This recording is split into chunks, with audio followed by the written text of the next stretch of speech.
welcome Gaurav Goel, who currently leads startup, fintech, and new economy business for Yes Bank. An alumnus of IIM Ahmedabad, Gaurav brings over 20 years of experience in e-commerce, fintech, SME, and retail banking. We are excited to hear his perspective on how financial institutions can empower startups.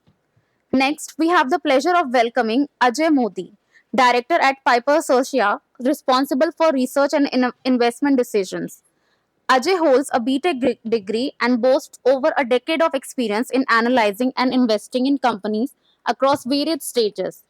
In his insights on identifying promising startups will be invaluable. We have Dr. Salaj Rana, who we have already introduced in the last panel discussion. Vidya Vasu is a Zoho veteran with 25 years of experience. She now leads the user community team, focusing on customer retention through building strong relationships. Her team acts as the voice of customers within Zoho.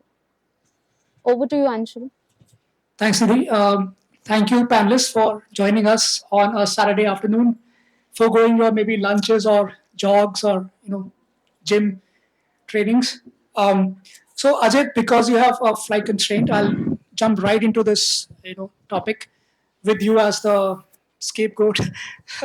My question to you would be: very many of us as startups or as SMBs are interested in knowing how does a VC fund decide which startup to invest in, and is this purely on a gut instinct, or is it based on some quantitative data, or is it based on talks with the founders?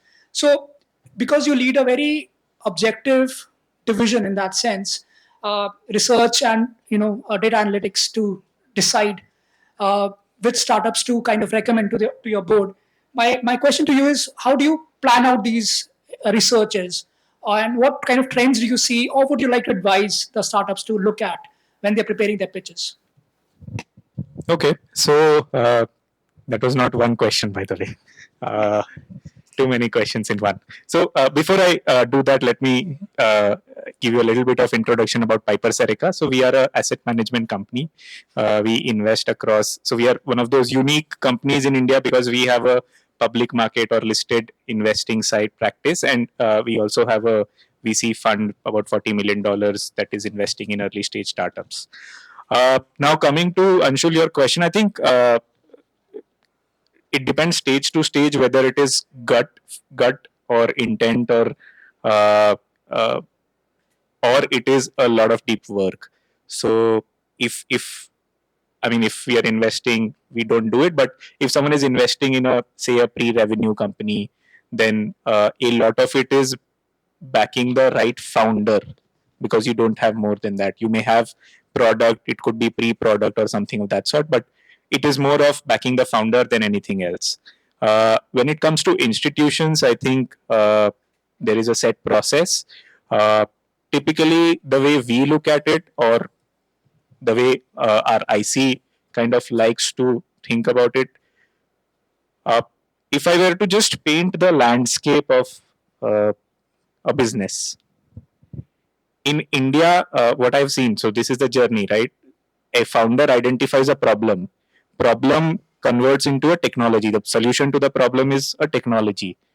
Technology is then converted into a product is then converted into a startup, and startup is then converted into a business, right? So it is this journey where every different fund will have their own stage, their own thought process.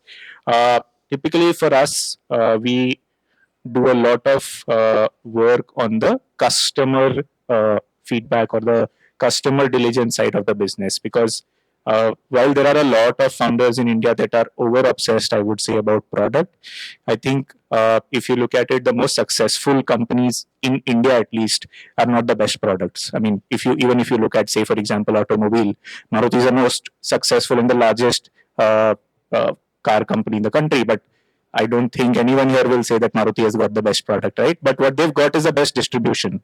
So for us as investors, we are obsessed about distribution. At the same time, a product which has enough scalability. To put it in simple perspective, if you guys are founders, a lot of times founders happen to only focus on technology or product. But from an investor perspective, we have to focus on tech, we have to focus on product, we have to focus on team, and we have to focus on the sales or distribution engine, the so-called GTM, right? So from an investor perspective, these are the pillars. When it comes to data, we have essentially developed an in-house tool. We call it Yoda AI, named after Master Yoda. So Yoda basically looks at a startup across 18 different parameters, rates the company across these parameters, and then tries to calculate or establish a probability of success score.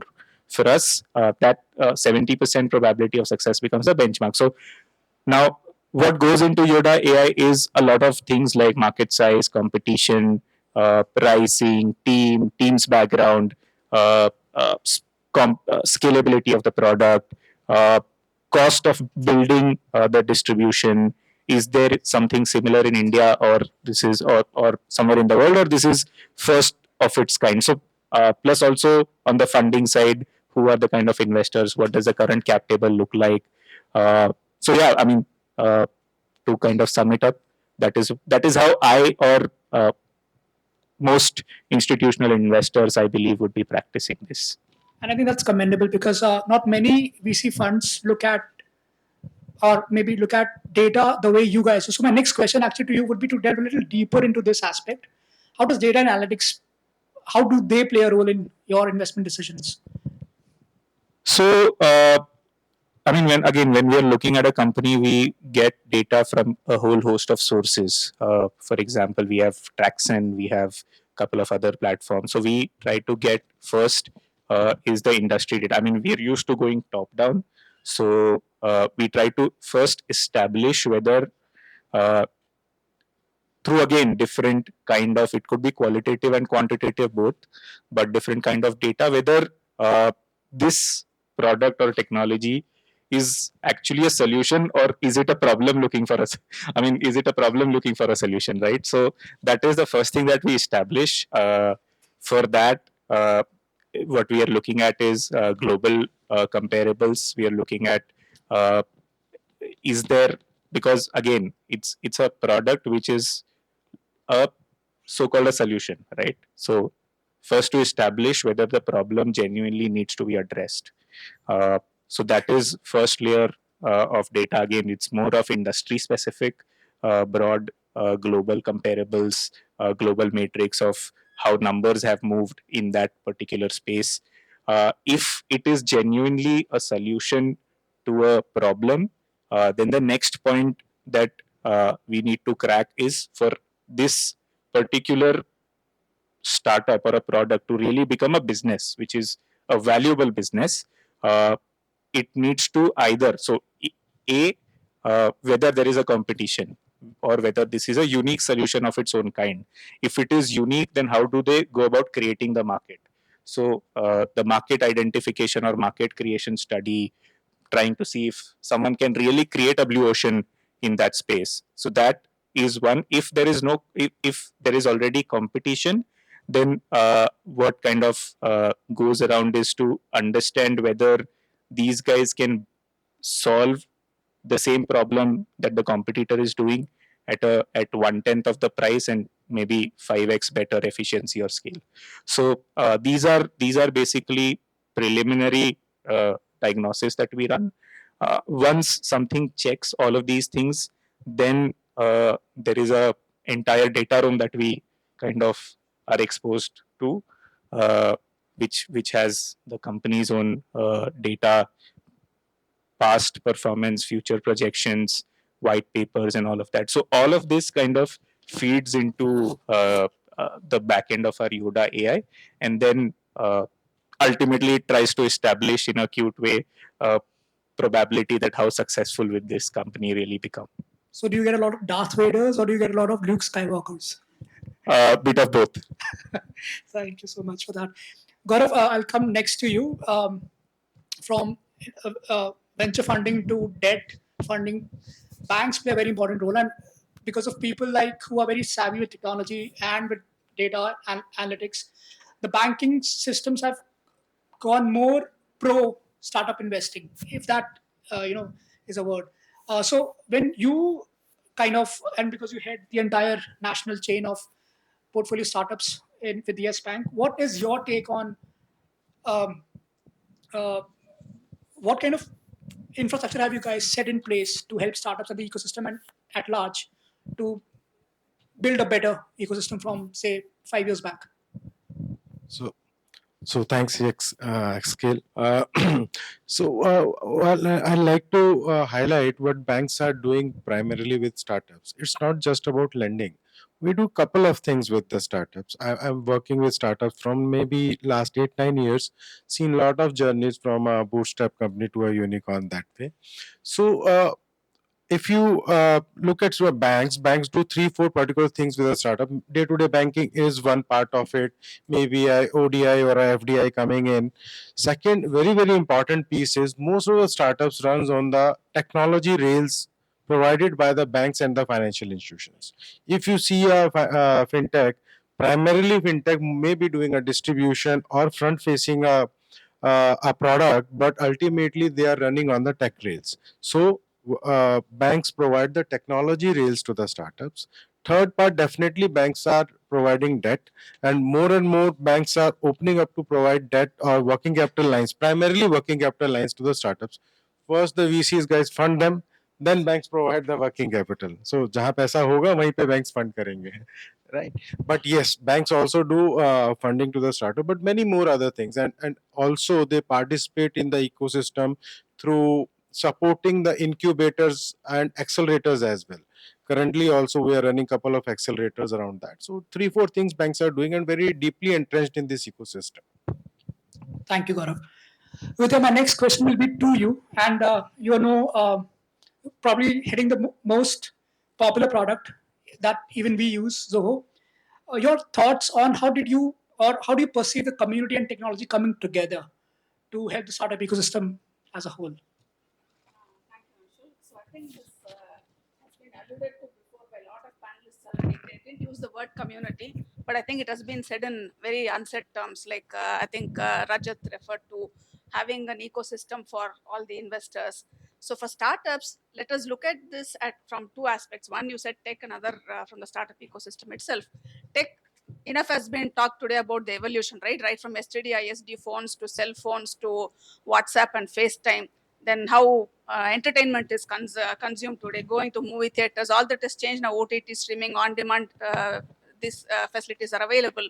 From a local kirana stores purchase to going to supermarkets, then big bazaar, big basket to Zepto, Blinkit to now even Dunzoing from the kirana store right around the corner because there is an IPL final happening or a Wimbledon final now. So what is happening here essentially is a very noticeable change, right? So consumers drive the decisions. Consumers decide how they want this to be delivered, the services to be delivered to them. That is changing. So startups will have cognizance of this fact, right? So what matters here is how you keep the users intact, how intact, how you bring them closer to you. On the other side, if you look at startups, some of the challenges again so many times discussed over the day to day, capital of course, angels blessings, then you need the early adopters for your products. So when the first two factors are taken care of, the early adopters and the growth from there on, how does this happen? So that is where I think community comes into play. It should be a community led strategy for any business of any sizes. It need not be in a conventional way communities are built for startups, but there should be an ecosystem around a brand, around a product, which lets you stay in connection with all the stakeholders concerned. Bring everybody on board, discuss, because that is the sure shot way of having your ears to the ground to listen to what the market wants, how you want to fulfill those needs. And the biggest gap the community will help solve is bridging the gap between what somebody wants, what problem somebody wants to solve, and how you can as a startup solve those problems, right? So that is one thing. And retention, it is the I think you spend 5 times more in retaining a customer than earning a new customer, right? So which means as a startup, competition is a big challenge. Again, early adopters, competition is an even bigger challenge. So somebody earlier today also raised this question about how I as a small startup can fill this gap, can be heard by a bigger enterprise. It is a real challenge. So in that space, what can go wrong is you don't catch up. So sure short way to keep to catch up with what is happening in the competition in the market is to listen. And the best way to listen is to listen to the ecosystem, because all your peers, all the other participants in this ecosystem are clued in. Everybody is sharing knowledge. So that is a very missing piece. Many businesses don't see this as a strategic component to their marketing or sales or pre-sale strategy and post-sale.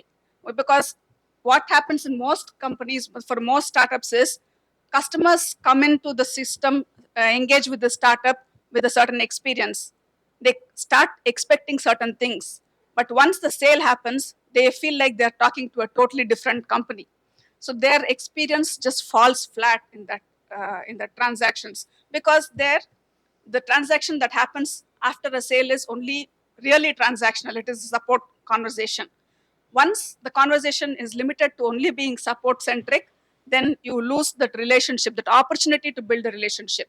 So community is a very organic way to keep building these relationships, nurture them, have the users on board. Like, if early access, there could be the first, so the core group of your customers could be the early adopters of your features, adopters of your services. They will give you real insights. They will tell you the real pain points, so you don't have to go far and wide and do too much research, because these are the people who are going to be consuming your services and tell you. So community is a great leverage. It is a strategic component to your sales and marketing strategy, for particularly in the context of startups. Totally agree with you, Vidya. Thank you for those thoughts. Dr. Salaj, you work in a very difficult space for us small startups and SMBs, right? I mean, people or startup founders are afraid to sell to the government, not because of the check size, but because of payment cycles, right? And also, I think there's a lot of ignorance about how to reach the right people and make the sales in the right manner, most optimum manner for a startup to save on its working capital. Any thoughts or any suggestions on that part? Okay, so hello. So before that, how as Oshellare Ventures we do the filtration of selecting the startup to put to the government as a B2G platform. We called it a blind funnel method. So we basically are totally dependent on four indicators: that how much burden you are keeping the low, how much you're doing that low for the government, how much demand you are creating, and what are your supply chain things, how much cost effective you are, and how much need you are generating according to the other competitors. Then we go for a Delphi method. So Delphi is basically a voting method for the manufacturers, marketing, finance, accounting guys, and we call them 13 stakeholders group. We called as through a technology 4 5.2 and in society 5.0 and ABDM, that is Ayushman Bharat Digital Mission. So these components we come up with a solution that we have assessed these 5 startups. These 2 are very much compatible for you. We assess most of the policy and regulatory documents. We also are in formulating the policy for the government for Viksit Bharat 2047. What are the possible areas that you can invest? Then we pitch to them that these are the innovations we have. These are the innovations we can provide it to you. Because government has a beautiful system called a GEM portal. So in GEM portal, L1, L2, if you are coming with a good keywords as well as the good technical specification as a product, so you will be getting the order at a central level. That is a volume game. That is not a 1 or 2 orders or 5 orders. So that's central and state strategy. Every state has a different strategy, but what we try to do, we try to pitch accordingly. And payment cycle, I don't think so. It's a very much challenge now, because right now, if previously it was a 15 days cycle of the payment, but now it is advance. So you will get the 70% advance before delivering the products in the state, at least not in the central part I'm telling you, but in the state, at least like state like Gujarat, Chhattisgarh. Because now, for example, right now sickle cell anemia elimination is going now. So there are around 12 companies which is being validated by the ICM or then a CDSO. 1 crore kits order per day per state is the need, and companies are not able to deliver, and they are getting the funds in advance, and each of the kit is costing around 80 rupees to the government. So that much of ecosystem is there, at least in the health space and the FMCG, if we can talk. So, and for the international now, even the government has opened the market for the international collaborations for the export imports also.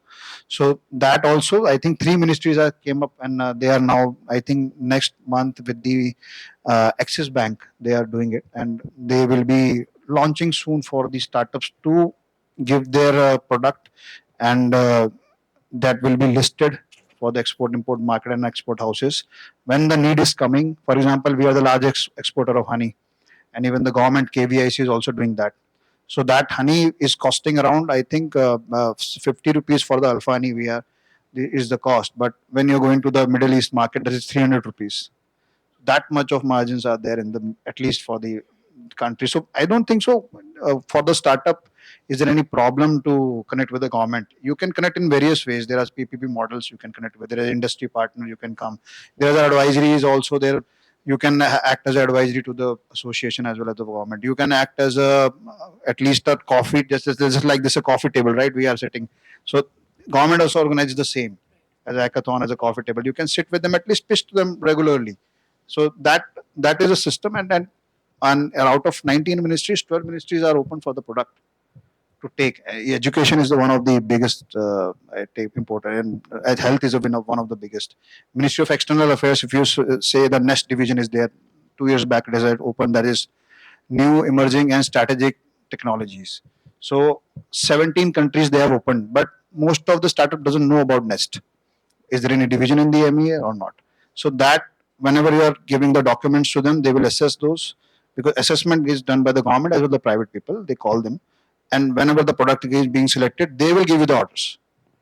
So it's easy now to go have a B2G at least. On that point, I'll just ask you to elaborate a bit on the two topmost avenues you think startups can work with the government in the B2G space. Okay, so I have to disclose. So basically, if I see a Viksit Bharat 2047 agenda, so one will be the renewable source energy, is one of the biggest sector now. Second will be the elimination and eradication of the diseases. That will be the, for example, COVID was that COVID is not a disease, it's a condition. So sickle cell now is one of the agenda. NCDs is one of the agenda, non-communicable diseases. Now, once will be the automobile industry, EV industries. They are, and not for the EV development, for the degradation of the batteries. That is one of the major agenda now for the next year at least.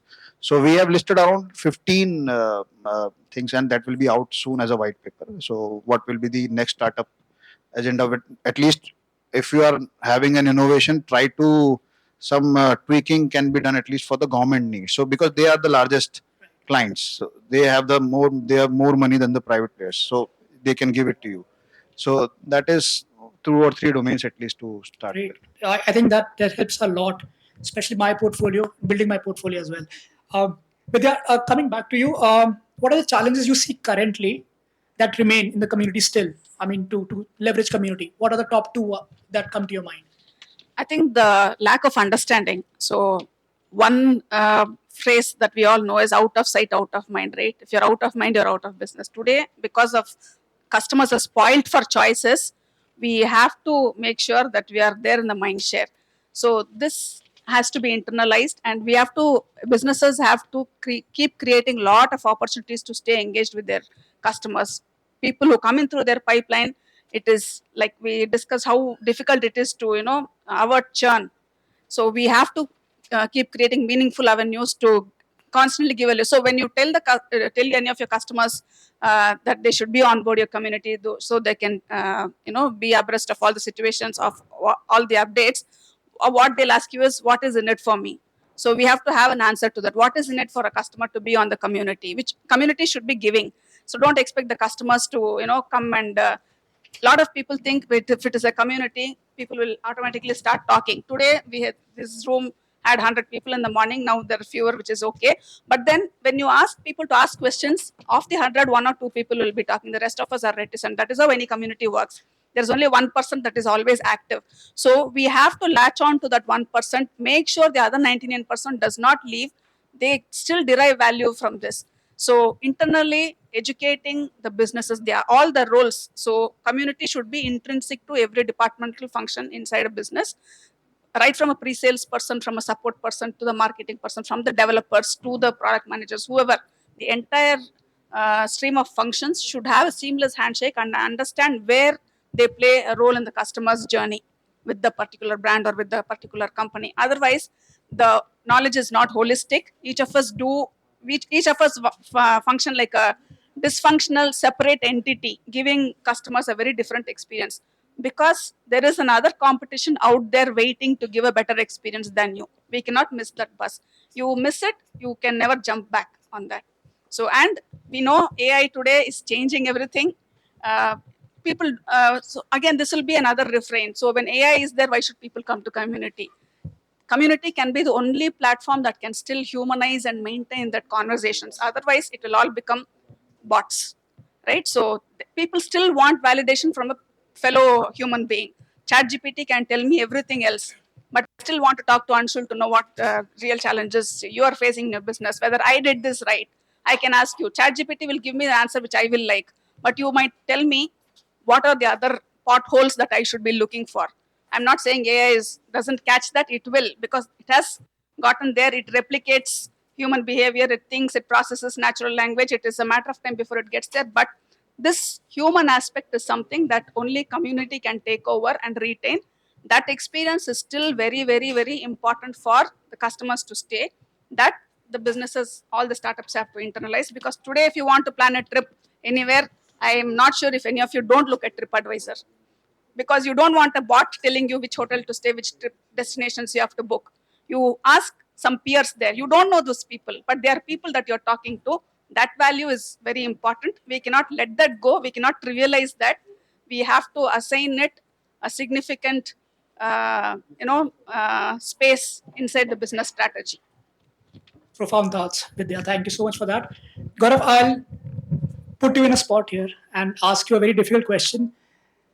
Some insights on the challenges and opportunities uh, you foresee or you see right now with the startups coming to the banks for funding and build the ecosystem from that perspective.